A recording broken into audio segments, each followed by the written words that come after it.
Have you ever wanted to be notified if something new that you're looking for something and you want to be notified anytime it's posted to Craigslist? If you're like me and you would like that, there's something in particular that you want to track the prices of, then this is a great solution for you using a site called If This Then That. It's gotten a lot of press recently, and I think it's great. You can do a lot of other things with it too, but this is how you can use it with Craigslist. So, for example, I live on Long Island. I'm thinking that I might like to buy an elliptical instead of going to the gym all the time. Save myself some time and eventually some money. That's the theory.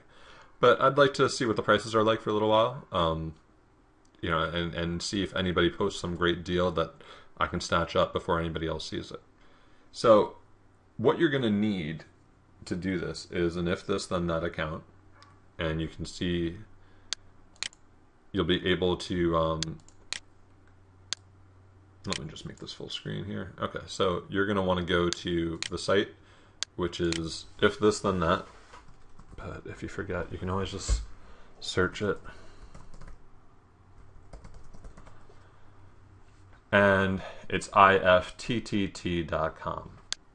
So I've already got an account here. I've got plenty of what they call recipes or these little functions. But I'm just going to show you why I like using it with Craigslist first. So first of all, why don't we start with creating a recipe? We're going to just go up top here, go to create, and we get this screen here. This is what we'll start with. This is the thing we're interested in. And right now we're interested in a Craigslist search. So we'll go to Craigslist. They're going to give us a new option here, and it's going to say, choose a trigger. There's only one choice with Craigslist. There are other choices with other services, but here, this is the only thing that we can do, and that's basically, we're going to copy and paste the URL from a search so that anytime something new from that search appears, they'll do something. You have a lot of choices there, but they could email you, they can do a Twitter update or whatever.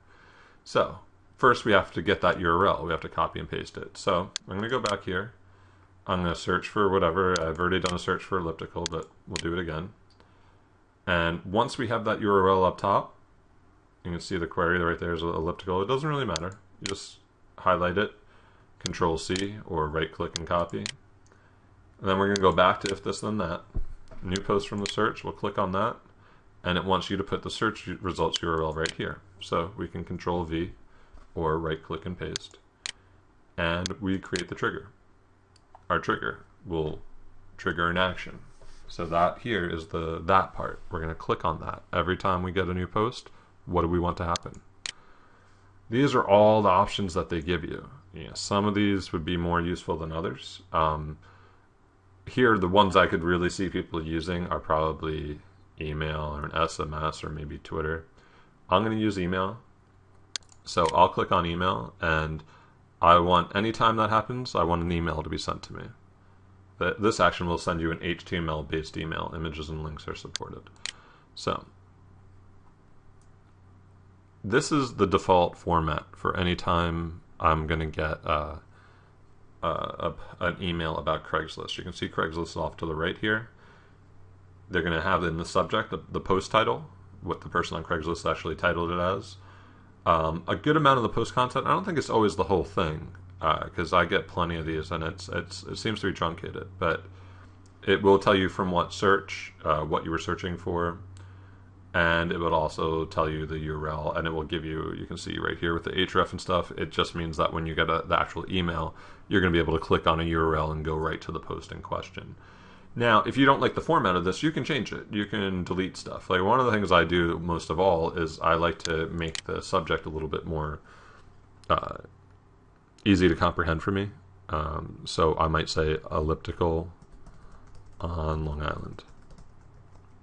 And now when I see the subject, it will, I'll remember exactly, I'll know exactly what this is about because I have a lot of Craigslist searches going on. You can see on the right-hand side, too, that they have selected an ingredient. Now, sometimes they might have something in here that you want to be included in the, the body of your email and the subject of your email. So, for example, if I wanted to, I could put over here the post date. I'll put that right in. Sorry. I'll put that right here in the in the title. I messed up by dragging it. All you need to do is click on it like that, and it will automatically go to where your cursor is. So yeah, I can show you that again. My cursor is blinking right there. I wanted the post date in there, so I just click on post published and it's put right in there. And then I can hit create action. So here it's going to show me, it's going to send me it to my email address here. It's going to be from this search. Now it does say here that I have 7 personal recipes with the same trigger and action. That doesn't mean I have 7, I have 6 other recipes that all look for an elliptical. It just means I'm doing this with Craigslist for 6 other searches too. So what I'm going to want to do, and you'll see this in a second, is I'm actually going to want to describe this recipe because it's a little bit easier when I'm looking through my recipes to see what they actually refer to. So I'll say this is for an elliptical search on Long Island, and I'll create that recipe. Now you can see it right there. Now the reason that's important is because without this description, without it actually saying elliptical search on Long Island, this one here, which is for jobs that involve knowing the Python language in Western Massachusetts, well, they'd look exactly the same if I didn't write a description. So you can see down here, when I first started it, I had this recipe, and I've disabled it, which you can do here with the power button. But I didn't write a description, so it wasn't very useful for being able to quickly understand what that recipe was about. Doesn't mean you can't. I can click the edit button over here, which is the little arrow. I can go back to it and see that anytime I have a favorite tweet from one of my Twitter accounts, it would send me an email. I realized that wasn't useful, so I turned it off. But honestly, I can just delete this because I'm never going to use that. I don't favorite anything from that Twitter account. And you know, same thing here. I don't really use Google Reader anymore, but I guess if I really wanted to, I could enable it again at some point, and that would post to Facebook. But it's very important that you add descriptions. I hope that was useful for you. If you have any questions, just please write them down in the comments. I'll respond to anybody. Thanks for watching.